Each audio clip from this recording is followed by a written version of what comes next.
মাঝে মাঝে পেটে ব্যথা হওয়া। 10 বছরের বাচ্চা তো দেখা যাচ্ছে যে ছোট বাচ্চারা মারা কিন্তু এখন আমাদের বেশ সচেতন।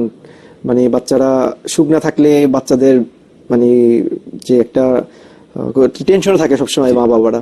তো এক্ষেত্রে দেখা যায় যে মা বাবারাই মানে এত জোর করে বাচ্চাদের এক সময় যে বাচ্চারা মুটিয়ে যায়। এটা একটা।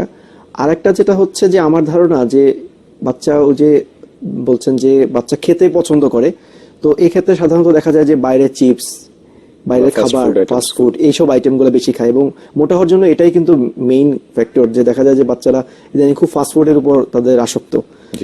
তো আমরা বাবা মারাও বেশ করি যে যেটা খেতে চায় সেটাই খাক, তো এরকম একটা ব্যাপার। তো আমার ধারণায় এই বাইরের খাবারের জন্য তার গ্যাস্ট্রোএন্টারাইটিস ডেভেলপ করেছে, যেটা বলছেন যে পাতলা পায়খানা হয়, মাঝে মধ্যে হয়, কষাও হয়। তো আমার ধারণা এটা যদি খাবারটা নিয়মিত করতে পারেন, বাইরের খাবারকে অ্যাভয়েড করতে পারে, প্রচুর পানি খাবে, এবং তারপরেও যদি ব্যথা থাকে, আরেকটা যেটা কারণ হতে পারে বাচ্চার, সেক্ষেত্রে কৃমি একটা সমস্যা, ওয়ার্ম, আমাদের যেটা পরিষ্কার পরিচ্ছন্ন খাবারের অভাবে হতে পারে।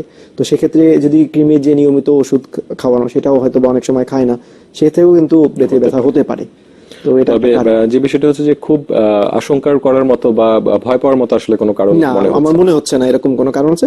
তারপরেও একজন বিশেষজ্ঞ ডাক্তার দেখালেই ভালো হয় যে অন্য কোনো সমস্যা রয়েছে কিনা। ধন্যবাদ, আশা করি দর্শক উত্তরটি পেয়ে গিয়েছে। আমরা আরেকটি ফোন নিয়ে আলোচনায় আসছি।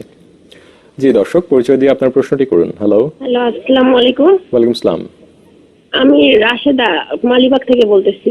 জি, আসলে আমার মাঝে মাঝে পেটের মাঝখান থেকে মেরুদণ্ড পর্যন্ত প্রচন্ড ব্যথা হয়।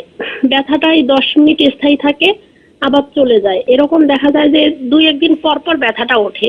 আল্ট্রাসাউন্ড করাইছিলাম, তা বলছে যে কোনো সমস্যা নাই, কিন্তু ব্যথাটা এত তীব্র ব্যথা যে আমি সহ্য করতে পারি না। দর্শক, এই সমস্যাটি কতদিন ধরে হচ্ছে আপনার? এই 2-3 বছর থেকে হচ্ছে এটা। 2-3 বছর। খাওয়ার সাথে কোনো সম্পর্ক রয়েছে যে খাওয়া গ্রহণ করতে দেরি হলে এটা হঠাৎই ওঠে? জি, মানে হঠাৎ যে কোনো এক টাইমে উঠে যায়। অধিকাংশ সময় দিনের কোন অংশে কোন সময় বেশি উঠে থাকে? দেখা যায় সন্ধ্যার ওইদিকে বেশি ওঠে। আচ্ছা, খাওয়ার সাথে কোনো সম্পর্ক কি রয়েছে? না, আমি এটা লক্ষ্য করছি যে খাওয়ার জন্য, টয়লেটের জন্য কোনো সমস্যা হয় না, মানে হঠাৎই ব্যথাটা ওঠে, তীব্র ব্যথা, মানে মেরুদণ্ড আর নাভি, মানে মনে হয় যে আমার এই দুটো একসঙ্গে জয়েন্ট লাগে, নার্ভগুলো মনে হয় যে ছিঁড়ে যায়, এরকম তীব্র ব্যথা। জি, ঠিক আছে দর্শক, সাথেই থাকুন, আমরা উত্তরটি নিচ্ছি। দর্শক যে বিষয়ে ফোন করেছিলেন যে 2-3 বছর ধরে উনি তীব্র ব্যথা অনুভব করছেন এবং যেটি তীব্র ব্যথা, হ্যাঁ, উনি যেটা হচ্ছে যে ব্যথাটার ফিচার নেচারটা কিন্তু শুনে মনে হচ্ছে তার প্যানক্রিয়াটাইটিসের একটা প্রবাবলি হওয়ার সম্ভাবনা থাকতে পারে। তো যেহেতু আবার আল্ট্রাসোনোগ্রাম নরমাল বলছে, অনেক সময় আল্ট্রাসোনোগ্রাম এটা খুব ভালো করতে পারে না, ডেলিমিনেট করতে পারে না, বা রেজলিউশনের একটা সমস্যা থাকে। তো আর একটা যেটা হচ্ছে যে ওনার তেল চর্বি খাওয়ার পরে ব্যথাটা বাড়ে কিনা, এটা একটা ফ্যাক্টর। যদি উনি বলতেছেন যে ওনার খাওয়ার সাথে সম্পর্ক নাই বা সময়ের সাথে কখন হয়, তো এরকম প্যানক্রিয়াটাইটিসের ক্ষেত্রে কিন্তু ব্যথাটা তীব্র হবে। উনি যেটা বলছেন যে বেশ তীব্র ব্যথা এবং পিছন দিকে যায়, যেটা মেরুদণ্ডের দিকে যায়। তো এর থেকে মনে হচ্ছে যে হয়তোবা প্যানক্রিয়াটাইটিস হওয়ার সম্ভাবনা থাকতে পারে। এবং কোলেসিস্টাইটিস আমরা যেটা আলোচনা করছিলাম, এরকমও ব্যথার ক্ষেত্রে কিন্তু হয়, যদিও আল্ট্রাসাউন্ড, সেক্ষেত্রে আমরা একটা যেটা পাই যে অ্যাকুলকুলাস কোলেসিস্টাইটিস, যেটা পাথর ছাড়া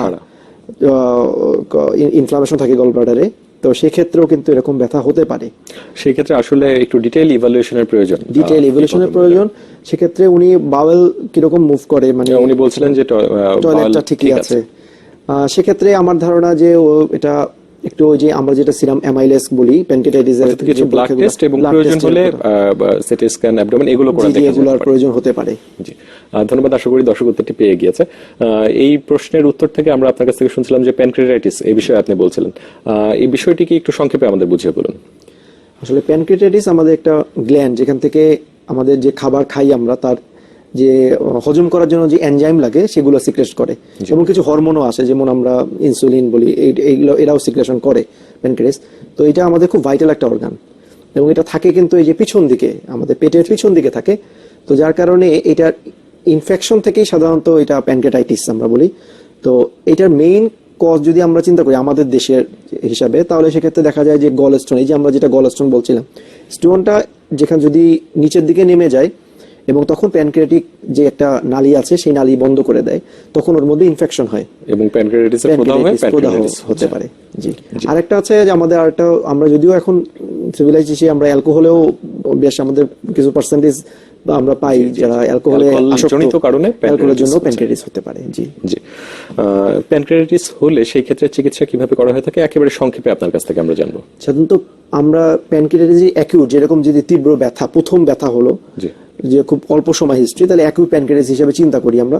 তখন আমরা রোগীকে সাধারণত কনজারভেটিভ বা আমরা এই কোনো অপারেটিভ প্রসিডিউরে যেতে হয় না, রোগীকে আমরা হাসপাতালে ভর্তি হতেই হবে, কেন এটা বেশ সিরিয়াস একটা কন্ডিশন।